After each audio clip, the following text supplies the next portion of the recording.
We guide you through how to fix personal hotspot not showing on iPhone. So the first thing you need to do is to open settings, tap cellular or mobile data, and make sure cellular data is turned on. Next, tap cellular data options and confirm your carrier settings are active. Go back to settings and see if the personal hotspot appears. If it still doesn't, go to settings, then general, transfer or reset iPhone, and choose reset. Then tap reset network settings. Your iPhone will restart and you'll need to reconnect the Wi-Fi afterward.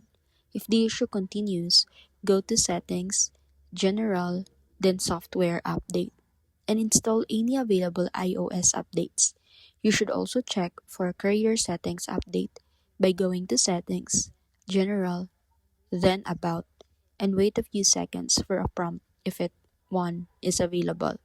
And finally, contact your mobile carrier to make sure your plan includes personal hotspot, as some carriers disable the feature on the certain plans. After completing these steps, the personal hotspot option should appear again and work normally on your iPhone.